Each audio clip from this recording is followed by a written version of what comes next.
Hello students, let's continue our Hindi quick revision series. So without wasting time, let's start. निम्न में से स्त्रीलिंग का कौन सा युग्म सही है? स्त्रीलिंग का। अच्छा, जब भी हमें कुछ इस तरह का क्वेश्चन आता है पुल्लिंग का या स्त्रीलिंग का बताना होता है तो उसमें हम जो शब्द गिवन होता है उस दिए गए शब्द को हम एक शॉर्ट सा सेंटेंस बना के हम यूज कर सकते हैं। ठीक है, यूज करके पता चल जाएगा करता है या करती है, देता है या देती है, तो उस हिसाब से हमें जो सूटेबल लगेगा वो हम उसको पता लगा सकते हैं कि ये पुल्लिंग है या फिर स्त्रीलिंग है।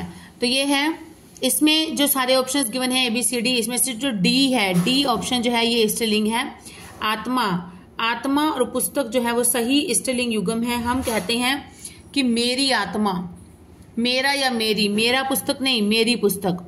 बाकी सभी में एक शब्द पुल्लिंग है और एक शब्द जो है वो स्त्रीलिंग है। केवल आत्मा और पुस्तक ही दोनों जो है वो स्त्रीलिंग शब्द है। नेक्स्ट इज, निम्नलिखित में से कौन सा वाक्य संदिग्ध वर्तमान काल का उदाहरण है? संदिग्ध जिसमें संदेह हो, संदिग्ध में क्या हो जाता है? शायद, है ना। तो ये हो जाएगा मैं शायद पढ़ रहा हूं, पढ़ रहा हूं। तो ये क्या हो जाएगा? संदिग्ध वर्तमान काल का उदाहरण हो जाएगा। मैं शायद पढ़ रहा हूं में संदिग्ध वर्तमान काल है।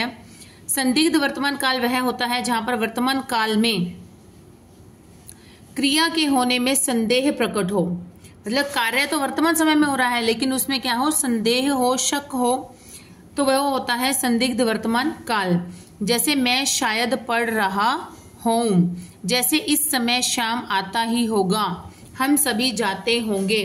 चलिए नेक्स्ट है, जिसमें किसी भी प्रकार का व्यय अर्थात परिवर्तन या विकार न हो वह क्या कहलाता है? वह होता है अव्यय। उसे क्या कहते हैं? अव्यय कहते हैं। व्यय ना हो जिसमें, अव्यय शब्द वे होते हैं जिसमें किसी भी प्रकार का व्यय अर्थात परिवर्तन या विकार उत्पन्न नहीं होता है, वे शब्द अव्यय कहलाते हैं। इन्हें अविकारी शब्द भी कहा जाता है।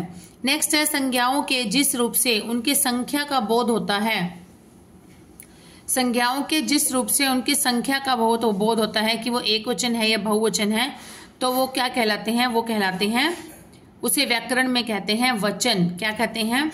वचन कहते हैं। जिन शब्दों से किसी वस्तु की संख्या अर्थात एक या एक से अधिक होने का बोध हो उसे वचन कहते हैं। वचन दो प्रकार के होते हैं, एक वचन और बहुवचन। प्राण शब्द डैश वचन में प्रयोग होता है। प्राण, प्राण होता है बहुवचन। जैसे मेरे प्राण ही निकल गए, उसके प्राण निकल गए, उसने अपने प्राण खो दिए, तो ये क्या हो जाएगा? बहुवचन हो जाता है। प्राण, हस्ताक्षर, आंसू, ये जो शब्द होते हैं ये हमेशा बहुवचन में ही प्रयोग किए जाते हैं। निम्नलिखित में से पुल्लिंग शब्द बताइए। पक्षी, माता, सुगंध, कुर्सी। मेरा पक्षी या मेरी पक्षी, मेरी माता या मेरा माता, मेरी सुगंध या मेरा सुगंध, मेरी कुर्सी या मेरा कुर्सी। तो इन तीनों में क्या लगता है? मेरी, मेरी सही सूटेबल है, लेकिन पक्षी के साथ मेरी पक्षी नहीं होता, मेरा पक्षी होता है। तो यहाँ पर क्या हो जाएगा? पक्षी शब्द जो है वो पुल्लिंग है। निम्नलिखित में से कौन सा बहुवचन रूप अशुद्ध है? काके, माताएं, गुड़ियां, पुस्तकें। तो इन सब में से अशुद्ध कौन सा है? अशुद्ध है काके। काके जो शब्द है ये अशुद्ध बहुवचन रूप है। शब्द के जिस रूप से एक या एक से अधिक वस्तु का बोध हो उसे बहुवचन कहते हैं। जैसे माताएं, गुड़ियां, पुस्तकें, ये सभी बहुवचन रूप हैं। काके जो है वो बहुवचन रूप है लेकिन ये अशुद्ध है। माताएं, गुड़ियां, पुस्तकें आदि बहुवचन का शुद्ध रूप है। घी, घी शब्द का प्रयोग किसमें होता है? घी शब्द का प्रयोग जो होता है वो हमेशा पुल्लिंग रूप में होता है। द्रव पदार्थों के नाम सदैव पुल्लिंग होते हैं। द्रव पदार्थों के नाम सदैव पुल्लिंग होते हैं, जैसे शरबत, दही, दूध, पानी, कोयला, पेट्रोल, घी आदि। कुछ अपवाद शब्द भी होते हैं जैसे चाय, कॉफी, लस्सी, चटनी, जो कि स्त्रीलिंग होते हैं। चाय, कॉफी, लस्सी, चटनी ये क्या होते हैं? स्त्रीलिंग होते हैं। निम्नलिखित प्रश्न में 4 विकल्पों में से उस विकल्प का चयन करें जो निर्देशानुसार परिवर्तन वाला सही विकल्प है। बच्चों ने खेल खेला, इसको भविष्य काल में बनाना है। तो बच्चे खेल खेलेंगे, बच्चे खेल खेलेंगे, तो इसका भविष्य काल क्या बनेगा? बच्चे खेल खेलेंगे। भविष्य काल से अभिप्राय है कि क्रिया के जिस रूप से भविष्यत अर्थात आने वाले समय के बारे में पता चले उसे भविष्यत काल कहते हैं। भविष्यत काल में वाक्य के अंत में गा, गे, गी आदि आते हैं। जैसे बच्चों ने खेल खेला का भविष्य काल होगा बच्चे खेल खेलेंगे या बच्चों ने खेल खेला होगा।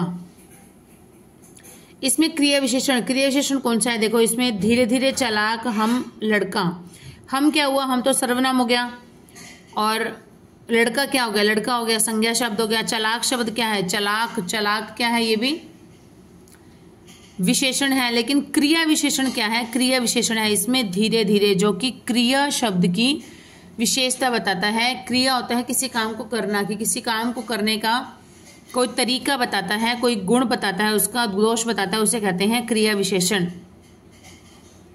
क्रिया उसे कहते हैं जिस शब्द से किसी कार्य का होना या करना पाया जाए, उसे क्रिया कहते हैं। खाना, सोना, रोना, पीना आदि।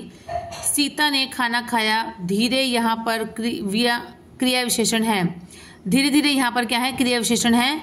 कैसे? कि राम धीरे धीरे चलता है वह, अतः धीरे धीरे जो है वो क्रिया विशेषण है, क्योंकि धीरे धीरे शब्द क्रिया की विशेषता बता रहा है। नेक्स्ट इज कारक। कारक क्या होता है? कारक शब्द है। कर्म कारक किसे कहते हैं? कर्म कारक किसे कहते हैं? कर्म कारक कहते हैं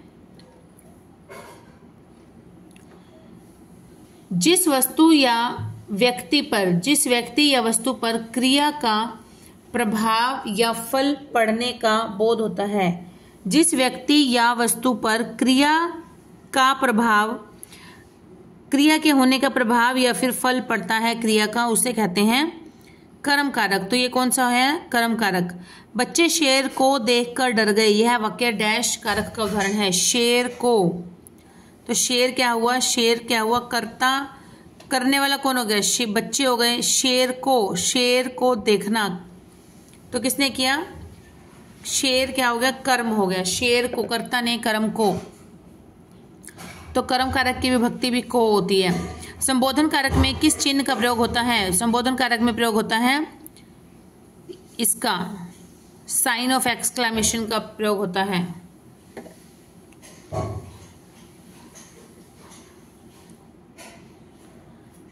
ये तो संबोधन कारक हो जाएगा, संबोधन कारक नहीं होएगा, ये तो विस्मयादि बोधक का हो जाएगा। विस्मय संबोधन के तो ये आ जाएंगे, ये और ये संबोधन। जैसे राम ये लगा दिया, उसके बाद लक्ष्मण सीता कहाँ है, तो लक्ष्मण के बाद डॉट डॉट ऐसे लगा के फिर, है ना, इस तरह से ये जो चिन्ह होता है ना, ये वाला चिन्ह, ये प्रयोग होता है संबोधन कारक में। ये जो चिन्ह है ये विस्मयादि बोधक का है। ये प्रश्न चिन्ह हो गया, प्रश्नवाचक, और ये हो गया उद्धरण चिन्ह। तो ये जो है ये गलत है, इसका आंसर बी में ये ऑप्शन आना चाहिए था। कारक डैश प्रकार के होते हैं? कारक होते हैं 8 प्रकार के। कितने प्रकार के होते हैं? 8 प्रकार के। आंखों में पानी है, रेखांकित शब्द में कारक क्या है? आंखों में, तो आंखों में अधिकरण में पर होता है। अधिकरण कारक उसे कहते हैं जिसमें में और पर विभक्ति का प्रयोग होता है, तथा अधिकरण कारक में किसी भी स्तर की भावनाओं को व्यक्त किया जा सकता है। जैसे आंखों में पानी आना, ज्योति की आंखों में पानी आ गया। अधिकरण में पर। कुत्ते ने बिल्ली को मारा, इस वाक्य में बिल्ली को कौन सा कारक है? बिल्ली को। कुत्ते ने, कर्ता ने, कर्म को, तो बिल्ली क्या हो गई? कर्म कारक हो गई। कुत्ते के द्वारा बिल्ली को मारना एक कर्म कारक है। यहाँ पर कर्म है बिल्ली, और किससे मारा? बिल्ली को। तो क्रिया से पहले किसी प्रश्न लगाने पर जो उत्तर मिल रहा है वह कर्म कारक होता है। यह बिल्ली यहाँ कर्म कारक है। हम आंखों से देखते हैं, इस वाक्य में आंखों से कौन सा कारक है? आंखों से। कर्ता ने कर्म को करण से, संबंध काके की, करण से के द्वारा, तो यहाँ पर क्या है? आंखों के द्वारा देखते हैं या आंखों से देखते हैं। करण कारक का अर्थ है जिस वाक्य में कर्ता जिस साधन के माध्यम से कार्य करता है। करण का शाब्दिक अर्थ होता है साधन या फिर माध्यम।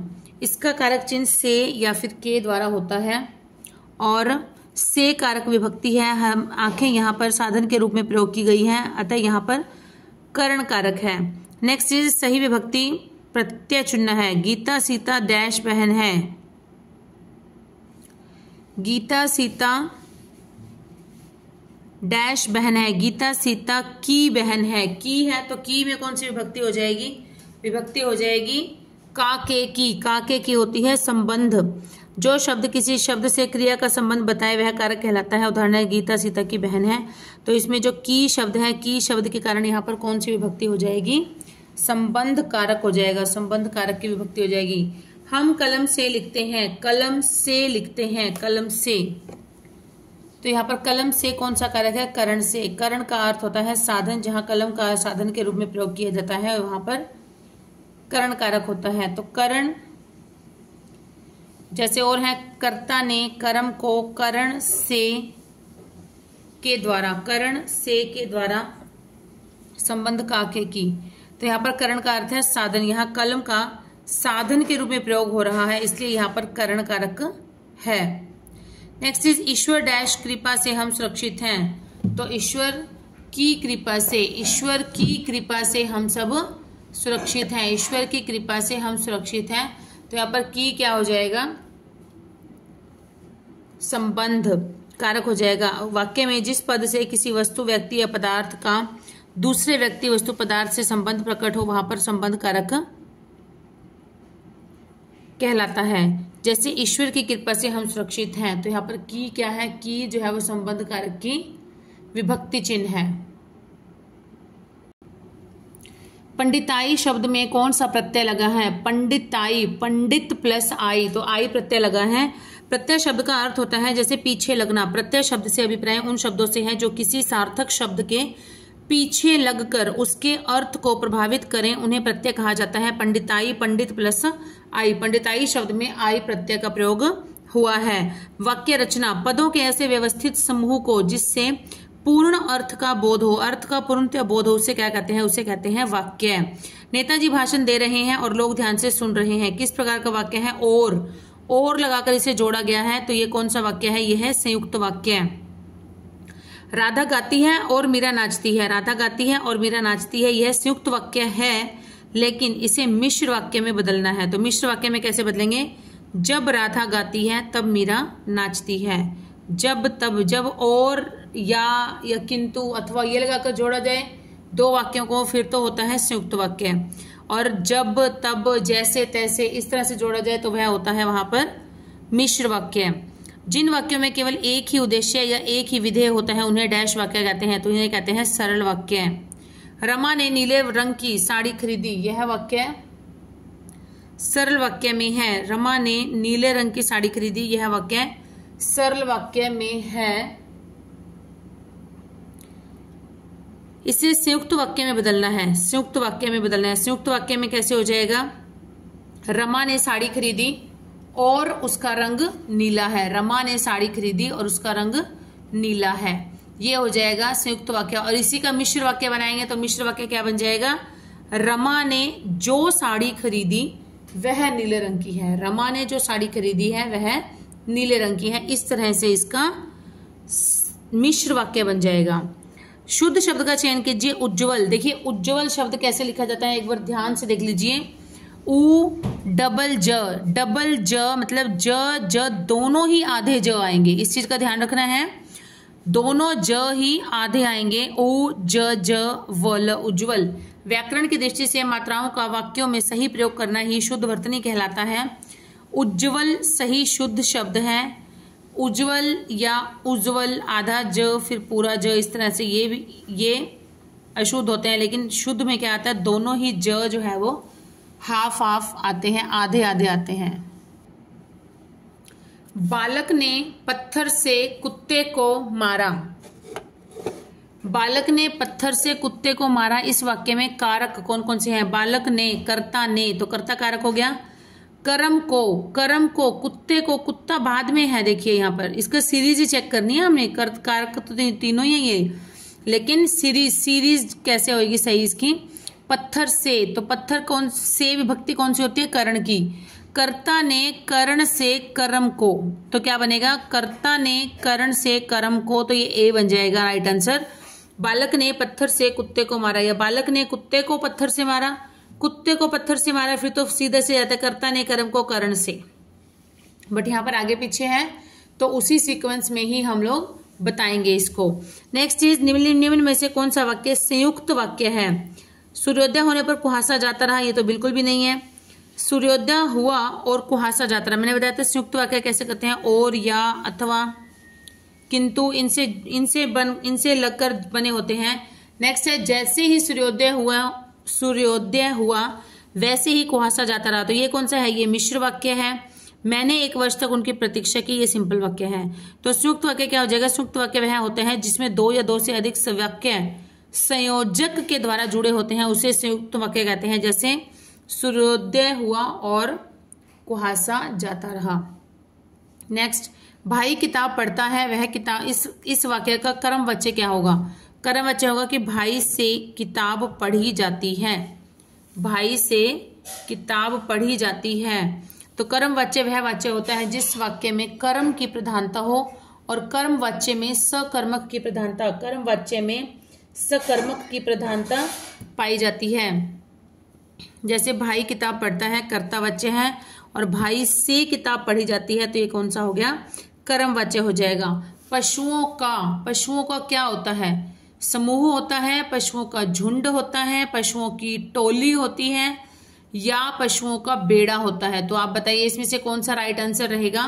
राइट आंसर रहेगा इसमें पशुओं का झुंड। पशुओं का क्या होता है, झुंड होता है पशुओं का।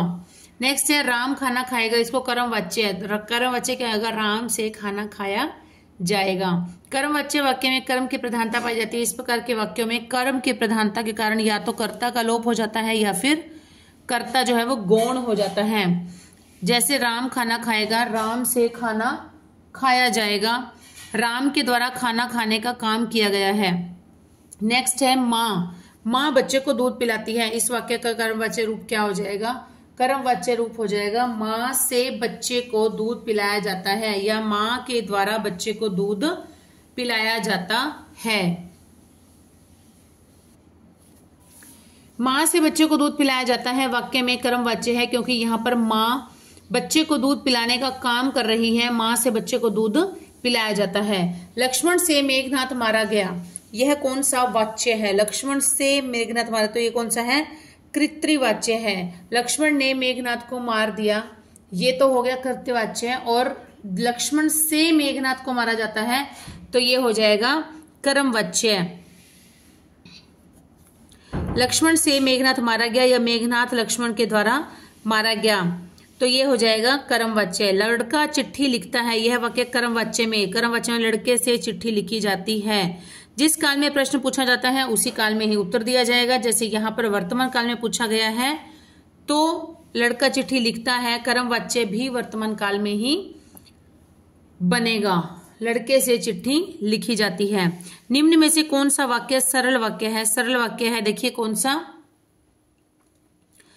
उसने कहा कि मैं निर्दोष हूं, ये सरल नहीं है।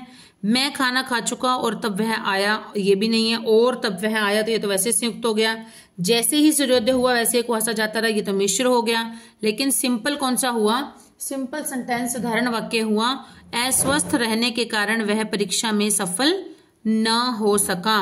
सरल वाक्य वह होता है जिस वाक्य में एक ही उद्देश्य और एक ही विधेय होता है, जिसे सरल वाक्य कहते हैं। सरल वाक्य में एक ही क्रिया होती है।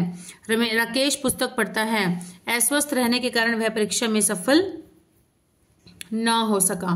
नेक्स्ट इज, निम्नलिखित में से कौन सी वर्तनी रूप जो है वो शुद्ध है, कौन सी वर्तनी रूप शुद्ध है, तो देखते हैं। पूज्य, तो पूज्य लिखे कैसे जाता है, पूज्य लिखा जाता है प को बड़े ऊ की मात्रा आधा ज और य, पूज्य, इस तरह से लिखा जाता है। वर्तनी का संबंध उच्चारण से होता है, जैसा हम बोलते हैं वैसा ही हम लिखते हैं।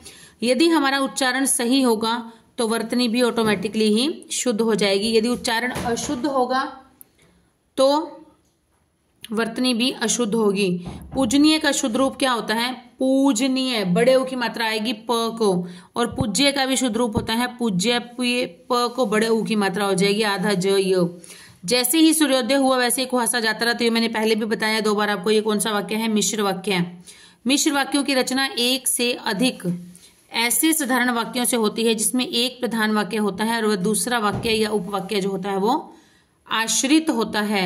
जैसे ही सूर्योदय हुआ वैसे ही कुहासा जाता रहा, तो मेन इसमें प्रधान वाक्य कौन सा है, जैसे ही सूर्य उदित हुआ, ये है प्रधान वाक्य। और जो इसका गौण है, जो इस पे डिपेंडेंट है वो कौन सा है, आश्रित वाक्य है। वैसे ही कुहासा जाता रहा, जैसे जब जागो तभी सवेरा, जब जागो तभी सवेरा। चलिए नेक्स्ट इज वाक्य के कितने भाग होते हैं। वाक्य के भाग होते हैं 2। कौन कौन से भाग होते हैं, उद्देश्य और विधेय। रचना के आधार पर वाक्य के कितने भेद होते हैं, 3 होते हैं। कौन कौन से, साधारण वाक्य, संयुक्त वाक्य और मिश्र वाक्य। पदों का वह समूह जिसके द्वारा हम कोई पूरी बात कहते हैं, पूरी बात कहते हैं, वह क्या कहलाता है, वह कहलाता है वाक्य। पदों का वह समूह जिसके द्वारा हम कोई भी पूरी बात कहते हैं वह वाक्य कहलाता है। शब्दों का सार्थ योग ही वाक्य कहलाता है। शब्दों का ऐसा समूह जिससे कोई अर्थ निकले वह वाक्य कहलाता है। नेक्स्ट है रिक्त स्थान। पिल्ला, पिल्ला किसका बच्चा होता है, पिल्ला जो होता है वो कुत्ते का बच्चा होता है। रिक्त स्थान में सही अर्थ भरना ही रिक्त स्थान की पूर्ति कहलाता है। पिल्ला, पिल्ला क्या होता है, पिल्ला जो होता है वो कुत्ते का बच्चा होता है, पिल्ला।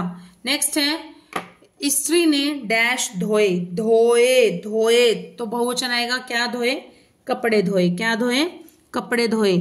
सर्वाधिक उपयुक्त शब्द या शब्दों का प्रयोग करते हुए वाक्य पूरा करें। रहीम के एक एक दोहे को कन्हैया बाबू ने छात्र जीवन में ही सार्थकता की डैश सीमा तक पहुंचा दिया था। कौन सी सीमा तक, सार्थकता की चरम सीमा तक पहुंचा दिया था। चरम का अर्थ होता है उच्च सीमा। रिक्त स्थानों में शुद्ध शब्द भरना ही रिक्त स्थान की पूर्ति कहलाता है। जैसे रहीम के एक एक दोहे को कन्हैया बाबू ने छात्र जीवन में ही सार्थकता की चरम सीमा तक पहुंचा दिया था, तो ये है इसका राइट आंसर। नेक्स्ट है लज्जावश हृदय के भाव प्रकट न कर सकी और प्रकट करना असंभव भी है। आप सहृदय हैं, समझने में देर ना होगी कि मैं किस डैश में हूं, मैं किस हालात में हूं, मैं किस हालत में हूं, मैं किस खुशी में हूं। खुशी तो हो ही नहीं सकता क्योंकि इसके शब्द ही ऐसे लग रहे हैं कि पर प्रकट करना भी असंभव है। आप समझ सकते हैं ये वो, तो ये क्या है, खुशी में नहीं है बिल्कुल भी। पीड़ा नहीं है, घर नहीं है, तो ये कौन सा आएगा, इसका राइट आंसर हालत। लज्जावश हृदय देख के भाव प्रकट ना कर सकी और प्रकट करना असंभव है। आप सहृदय हैं, समझने में देर ना होगी कि मैं किस हालत में हूं। रिक्त स्थान के लिए सही विकल्प चुनिए। जाति का आधार डैश है, वर्ण का है गुण। जाति का आधार क्या है, जन्म। देखो जन्म कैसे है, क्योंकि जिस बच्चे का जन्म जिस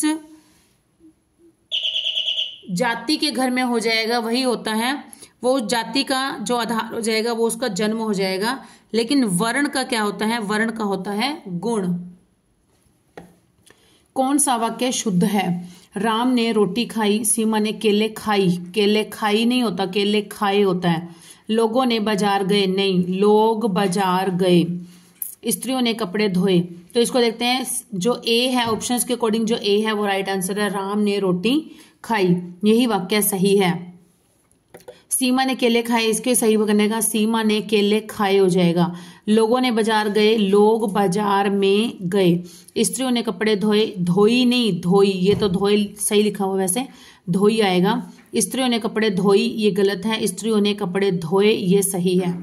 नेक्स्ट है लड़कियां पुस्तक डैश, लड़कियां पुस्तक पढ़ती हैं। फ्रेंड्स आप देख सकते हैं ये PYQs ही हैं हिंदी के जो लास्ट जो प्रीवियस ईयर्स एग्जाम्स हुए हैं उन्हीं के PYQs हैं। जैसे HSSC ग्राम पंचायत ऑफिसर का है, ये भी ग्राम पंचायत ऑफिसर का है। ये स्टेशन सुपरवाइजर का है, ऑक्शन रिकॉर्डर का है। ये PYQs ही हैं। क्योंकि अभी टाइम शॉर्ट है तो हम लोग टॉपिक पे काम ना करके हम फटाफट से जो PYQs हैं उन्हीं की रिविजन कर लेते हैं। नेक्स्ट है लड़कियां पुस्तक पढ़ती हैं। कौन सा वाक्य शुद्ध है। बंदूक एक बहुत ही उपयोगी अस्त्र है या शस्त्र है, तो यहाँ अस्त्र आएगा, शस्त्र नहीं आएगा। शस्त्र नहीं है, ये अस्त्र है। नेक्स्ट है श्री कृष्ण के अनेकों नाम हैं। श्री कृष्ण के अनेकों नहीं आएगा, अनेक नाम है। अनेक का मतलब ही अपने आप में बहुवचन होता है। अशुद्ध वाक्य है मैं गाने की कसरत कर रहा हूं, नहीं, मैं गाने का अभ्यास कर रहा हूं। सही क्या बनेगा इसका, मैं गाने का अभ्यास कर रहा हूं। अशुद्ध वाक्य है श्री कृष्ण के अनेकों नाम हैं, नो, श्री कृष्ण के अनेक नाम हैं। बंदूक एक बहुत ही उपयोगी शस्त्र है, नो, बंदूक एक बहुत ही उपयोगी अस्त्र है। शुद्ध वर्तनी वाला शब्द कौन सा है, इसमें शुद्ध वर्तनी वाला है वाणिज्यिक। देख लीजिए कैसे लिखा हुआ है, व व को आ की मात्रा, अण खाली, अण को छोटी ई की मात्रा, फिर आधा ज के ऊपर छोटी ई की मात्रा, फिर य और फिर क। वाणिज्यिक, ये हो जाएगा इसका राइट आंसर बिल्कुल। वाणिज्यिक का अर्थ क्या होता है? चीजें बनाकर या खरीदकर उसे बेचने का काम करना, व्यापार का काम करना। विशेषण कौन सा है? बालक। बालक क्या है? बालक तो संज्ञा शब्द है। लिखा, लिखना क्या है? क्रिया है। गोल, गोल क्या है? विशेषण है, किसी चीज की विशेषता बताता है कि बॉल गोल है, मतलब गेंद जो है, फुटबॉल जो है वो गोल है, या मम्मा की रोटी गोल है, ठीक है, दादी का चश्मा गोल है। इस तरह से गोल क्या है? उसकी विशेषता है। तो विशेषण ही हम ढूंढ रहे थे। विशेषण क्या है? इसमें शब्द गोल है। क्योंकि, क्योंकि शब्द क्या है? क्योंकि जो है ये एक योजक शब्द है। जो शब्द संज्ञा या सर्वनाम की विशेषता बताते हैं वे विशेषण कहलाते हैं। जैसे यह फुटबॉल गोल है, काला, नीला, पीला, हरा आदि ये सब क्या होते हैं? लंबा, ऊंचा, छोटा, नकटा, ये सब होते हैं विशेषण। गोल शब्द फुटबॉल की विशेषता प्रकट कर रहा है। नेक्स्ट है, इसमें सही अक्षर विन्यास का शब्द बताइए क्या है? अध्यापक। अध्यापक का सही बताइए कैसे लिखा जाता है? अ, आधा ध, य को आ की मात्रा, प और क, इस तरह से लिखा जाता है अध्यापक। जब शब्द को लिखते या बोलते समय प्रयुक्त वर्णों का सही उपयोग किया जाता है तो वह शुद्ध शब्द होता है। जैसे है अध्यापक, यहां पर ये शुद्ध शब्द है, ऑप्शन ए वाला। कौन सा वाक्य शुद्ध है? कौन सा वाक्य शुद्ध है? राम ने कहानी सुनी है, ये वाक्य शुद्ध है। राम ने कहानी सुनी है। इसमें व्याकरण शुद्ध वाक्य कौन सा है? आप यहाँ आइए। आप चारों को पढ़ के देख सकते हैं। आप यहाँ आओ, नो। आप यहाँ आऊंगा, नो। आप यहाँ आ, नो। आप यहाँ आइए, आप यहाँ आइए, ये क्या है? एक व्याकरण की दृष्टि से शुद्ध शब्द है। नेक्स्ट है, इसमें से सही अक्षर विन्यास बताइए। अध्यापक ये हमने कर ही लिया है पहले, अभी अभी आया था जस्ट। ये रिपीट होगा क्वेश्चन, दोबारा नहीं करेंगे, पीछे आप देख सकते हैं जो कराया था। शुद्ध वर्तनी वाला शब्द क्या है? इसमें प्रतिद्वंदिता। प्रतिद्वंदिता देखिए कैसे लिखा हुआ है? प के पैर में र, प्र, त त्रिशूल वाला, त्रिशूल वाला नहीं, सॉरी, तरबूज वाला, त को छोटी ई की मात्रा, द के पैर में व, फिर आधा न, फिर ऊपर से छोटी ई की मात्रा, फिर से द के पैर में व, फिर त और त को आ की मात्रा, प्रतिद्वंद्विता। प्रतिद्वंदिता। नेक्स्ट है, कौन सी वर्तनी सही है? तो ये देखिए, प्रामाणिक। प्रामाणिक, प्र को आ की मात्रा, म को आ की मात्रा, अण को छोटी की मात्रा और क, प्रामाणिक, ये हो जाएगा इसका राइट आंसर बिल्कुल। और बाकी जो रोंग है इसको भी देख लेते हैं कैसे कैसे लिखते हैं। पथरीला। पथरीला का होता है पथरीला, र को बड़ी ई की मात्रा आएगी। पथरीला का अर्थ होता है जो कि पत्थर से बना हो। नैसर्गिक। नैसर्गिक का शुद्ध रूप होता है नैसर्गिक, मतलब ग को छोटी की मात्रा आनी थी, ये वाली आगे वाली पीछे वाली दे रखी थी तो गलत है। इसका मतलब होता है नैसर्गिक का स्वाभाविक है। प्रत्याशित, इसमें भी श को क्या आएगी? छोटी ई की मात्रा आएगी। प्रत्याशित, तो जिसकी आशा की गई है, जिसकी आशा की गई है उसे कहते हैं प्रत्याशित। प्रामाणिक शुद्ध रूप ही है जिसका अर्थ होता है जो प्रमाण के रूप में जाना जाता है। नेक्स्ट क्वेश्चन इज, निम्नलिखित में से कौन सा वाक्य शुद्ध है? तो देखिए वाक्य हम पढ़ते हैं, पढ़ने से भी कुछ आइडिया लग जाता है कि कैसे शुद्ध है। लता कितनी मधुर गाती है। लता कितना मधुर गाती है, ये कितना सुंदर गाती है, ये होता है।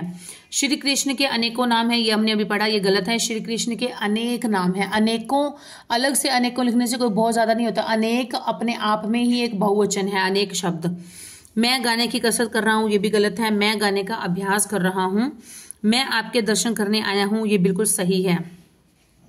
नेक्स्ट इज, निम्नलिखित में से एक ही शब्द की चार चार अलग वर्तनी है तो सही बताना है कौन सा। ईर्ष्या, ईर्ष्या, ईर्ष्या, ईर्ष्या। तो ईर्ष्या कैसे लिखते हैं? सही वर्तनी है इसकी सी वाला सही है।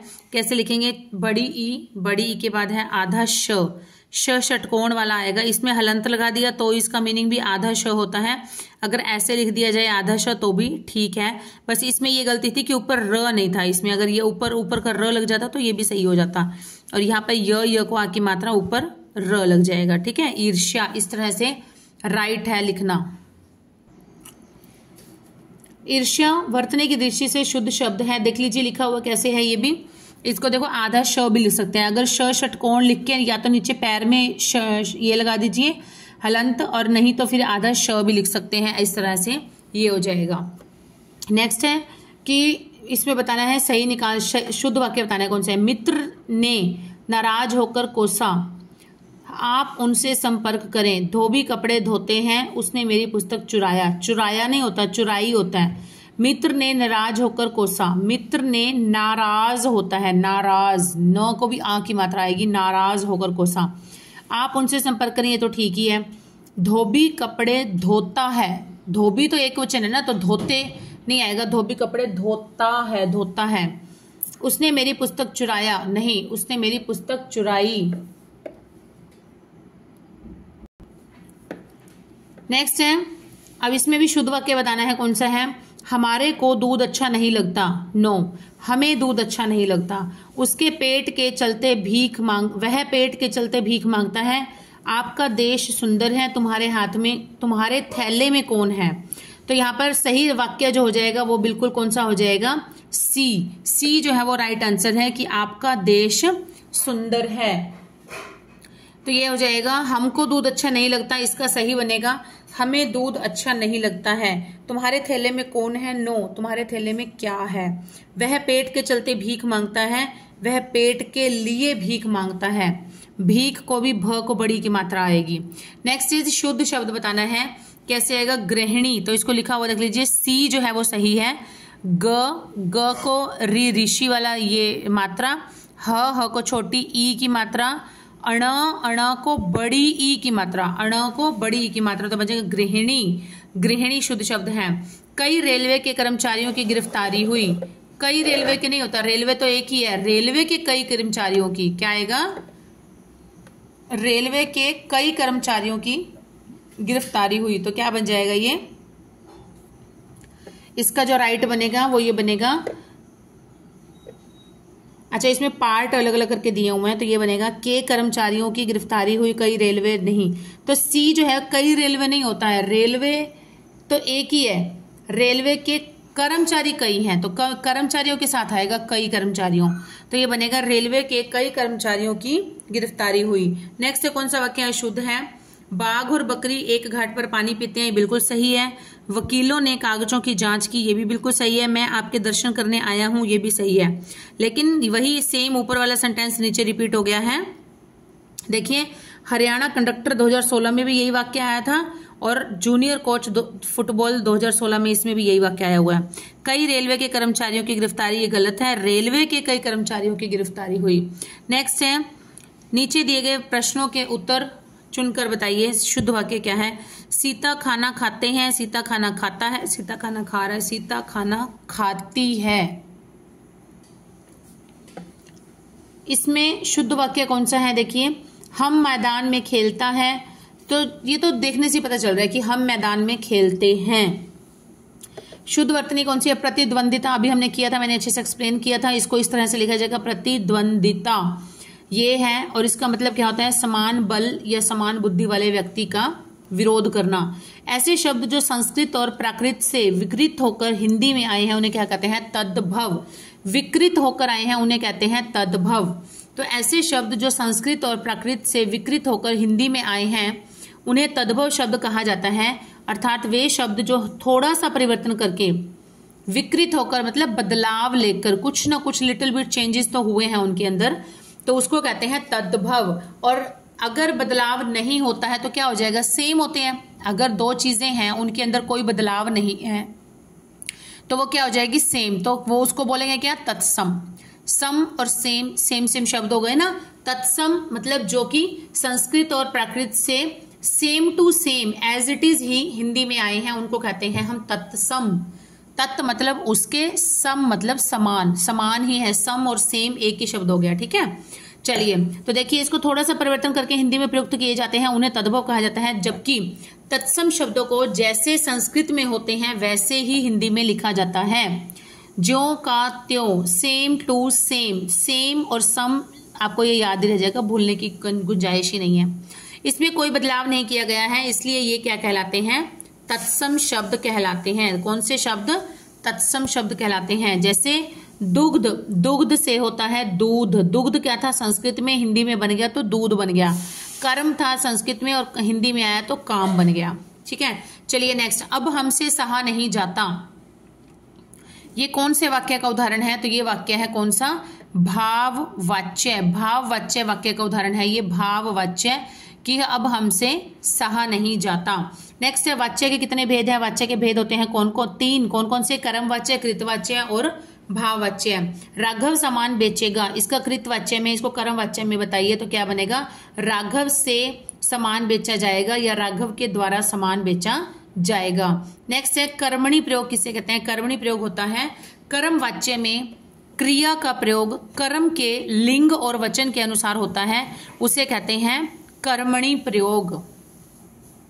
लड़का पुस्तक पढ़ता है, इसका कर्मवाच्य रूप क्या होएगा? लड़के से पुस्तक पढ़ी जाती है। कर्मवाच्य वह होता है जिस वाक्य में कर्म की प्रधानता पाई जाए। कर्म की प्रधानता के कारण ही कर्ता या तो लोप हो जाता है या फिर गौण हो जाता है, उसे कर्मवाच्य कहते हैं। जैसे पतंग उड़ रही है, लड़का पुस्तक पढ़ता है, लड़के से पुस्तक पढ़ी जाती है। लड़के के द्वारा पुस्तक को पढ़ना किसकी प्रधानता है? कर्म की प्रधानता को दर्शाता है। लड़के के द्वारा पुस्तक पढ़ने का काम किया जा रहा है। राम चिट्ठी लिखता है, इसका कर्मवाच्य रूप होगा राम से चिट्ठी लिखी जाती है। राम के द्वारा चिट्ठी लिखी गई है, इसलिए यह कर्मवाच्य है। विमला से दिन में नहीं सोया जाता, तो ये कौन सा वाक्य हो जाएगा? ये हो जाएगा भाववाच्य। राम चिट्ठी लिखता है, राम से चिट्ठी लिखी जाती है। विमला से दिन में नहीं सोया जाता, तो ये कौन सा वाक्य है? वाच्य है, तो ये है भाववाच्य। क्रिया के जिस रूप से यह जाना जाता है कि वाक्य में क्रिया का मुख्य संबंध कर्ता, कर्म या भाव आदि से है, वह वाच्य कहलाता है। वाच्य के कितने भेद होते हैं? 3। कौन कौन से? कृतवाच्य, कर्मवाच्य और भाववाच्य। तो उपरोक्त वाक्य में है जैसे सोया जाता, ठहरा जाता, पढ़ा जाता, ये सभी क्रियाएं क्या हैं? भाववाचक दर्शाती हैं। चलिए नेक्स्ट है बालक से दूध पिया गया, तो यह वाक्य है कौन सा वाच्य है? ये है कर्मवाच्य। कौन सा है?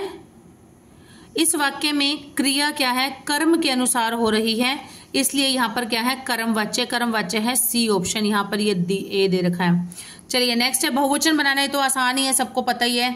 नीति, नीति का क्या बन जाएगा? नीतियां, नीतियां, नीतियां, य को आ की मात्रा और ऊपर चांद बिंदु। बस यही डिफरेंस ही मिलने वाला है, बिंदी होगी या चांद बिंदु होगा, वही कंफ्यूजन क्रिएट कर देगा। तो ये ध्यान से देख लीजिएगा, नीतियां, य को आ की मात्रा ऊपर चांद बिंदु। बहुवचन शब्द के जिस रूप से एक से अधिक वस्तुओं का अबोध से बहुवचन कहते हैं। नीति, नीतियां, नीतियां बहुवचन शब्द है, यहाँ एक से अधिक अबोध है। माता, माता के लिए क्या हो जाएगा? माताएं, ए लग जाएगा और ऊपर लग जाएगा चांद बिंदु। बहुवचन हमें पता ही, किताब का किताबें, लड़का का लड़के और माता का माताएं।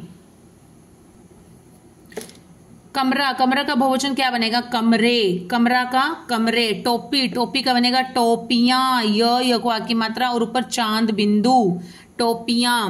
नदी, नदी का बनेगा नदियां। देखिए नदी, टोपी, टोपी कैसे लिखा हुआ है? अगर लास्ट वाले वर्ड पे बड़ी ई की मात्रा होती है तो जब उसका बहुवचन बनाते हैं तो ये बड़ी की मात्रा छोटी की मात्रा में कन्वर्ट हो जाती है और लास्ट में य और य को साथ आ मतलब चांद बिंदु लग जाता है। ठीक है, तो ये देखिए छोटी की मात्रा। नदी, नदी में भी ऐसे होगा, द को बड़ी की मात्रा है तो ये किस में कन्वर्ट हो जाएगी? छोटी ई की मात्रा में कन्वर्ट हो जाएगी। फिर य को आ की मात्रा ऊपर चांद बिंदु, तो ये बन जाएगा नदियां।